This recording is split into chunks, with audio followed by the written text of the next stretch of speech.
अच्छे लगते हैं ये जूते, ये चप्पल, ये कालिक और तेरी बर्बादी रजत ठक्कर, तेरी बर्बादी रजत ठक्कर।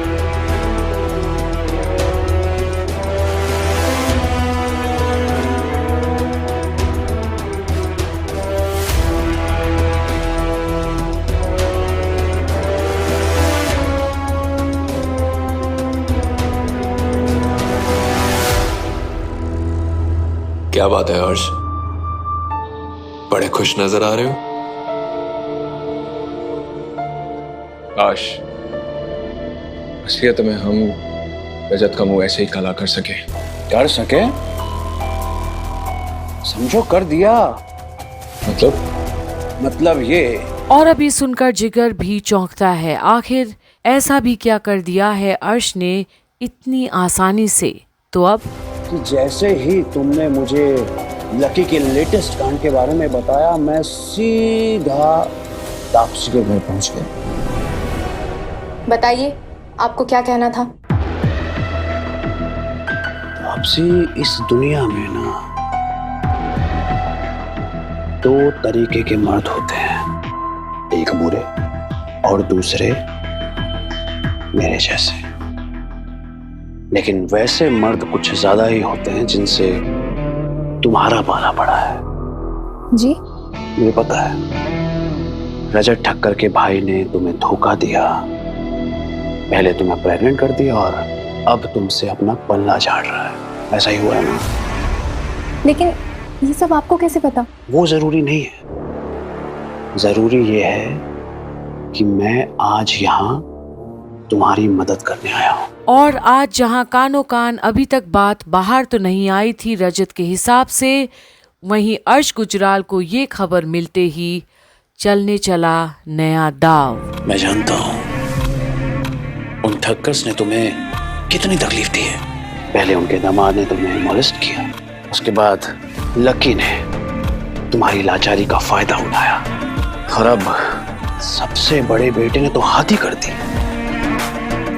तुम्हारी कीमत लगा के चला गया। ऐसा ही हुआ ना तुम्हारे साथ? हाँ। नहीं, रोना नहीं है तापसी। ये वक्त रोने का नहीं है, लड़ने का है। तो क्या सोचा है तुमने? अपने हक के लिए, इंसाफ के लिए लड़ोगी ना?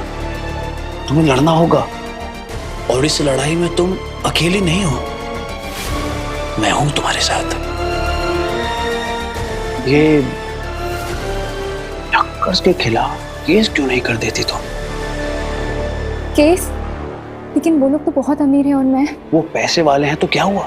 इंसाफ केवल अमीरों का नहीं होता। और तुम तो सही हो। और तापसी, पैसों की तो तुम बिल्कुल भी फिक्र मत करो, मैं हूं ना, मैं सब संभाल लूंगा।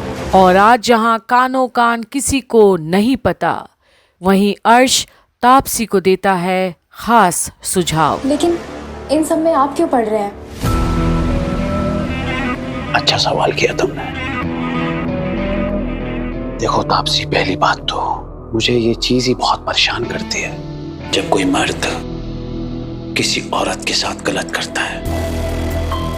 और दूसरी बात, जब भी बात औरतों की इज्जत पे बनाती है तो सबसे पहले अर्श गुजराल वहां पहुंच जाता है। और दूसरी बात, ये रजत ठक्कर के बिहेवियर से मैं अच्छी तरह वाकिफ हूं। बहुत घमंड आ गया है उसे पैसों का। उसे लगता है कि वो पैसों से कुछ भी खरीद सकता है। एक मासूम लड़की की इज्जत की कीमत लगा रहा है वो। बस मैं तुम्हारे जरिए उस घर के मर्दों को सिखाना चाहता हूं कि लड़कियों की इज्जत कैसे की जाती है। और आज सीना तान कर अर्श गुजराल ये सीख दे रहा है तापसी को, जो उसकी बातों में अब आ ही गई है। और तुम्हें जो भी अमाउंट ठीक लगे इसमें भर लो। ये बात तो मैं भी उन्हें सिखाना चाहती हूँ। ठीक है, मैं लकी के खिलाफ केस करूंगी। फिर क्या? मान गई वो, कर दिया लकी पे केस। अब जो कि रजत के भाई पे केस हो गया है तो उसे president of Asian chamber of commerce बनने का मौका तो मिलने से रहा। किसी भी रेस को जीतने के दो तरीके होते हैं जिगर। पहला, या तो उस रेस में खूब तेज भागो, और दूसरा, जो तेज भाग रहा है उसे गिरा दो। जैसे तुमने रजत को गिरा दिया। कमाल हो। और अब तो जिगर बेहद खुश होता है।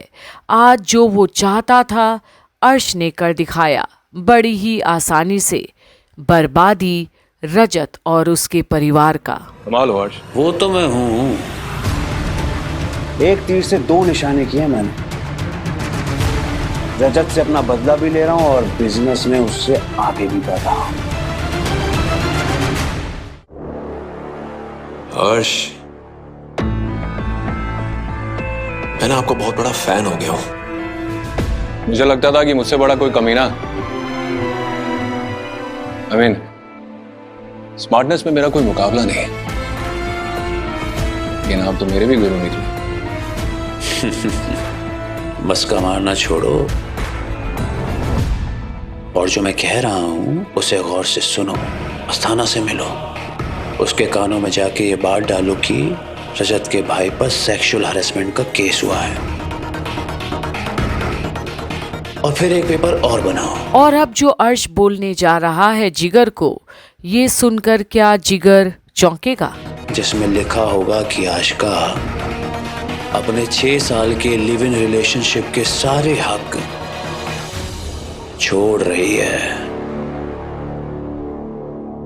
वो भी अपनी मर्जी से। और आज जो बातें अर्श ने इतनी आसानी से कह दिया है जिगर को, और जब दोनों के एक ही दुश्मन हैं तो काम तो आसान होना ही है अर्श के लिए। क्योंकि जब घर का दामाद ही दीमक की तरह हो तो बर्बादी तो तेजी से ही होती है। पर क्या कोई है जो मामला संभाल पाएगा? ये देखने के लिए बने रहिए कंप्लीट बॉलीवुड पर, जहां आप देख रहे हैं वो मैं किसी के प्यार में की सारी अपडेट्स। पेपर और बनाओ जिसमें लिखा होगा कि आशिका अपने 6 साल के लिव इन रिलेशनशिप के सारे हक छोड़ रही है, वो भी अपनी मर्जी से। जरूर।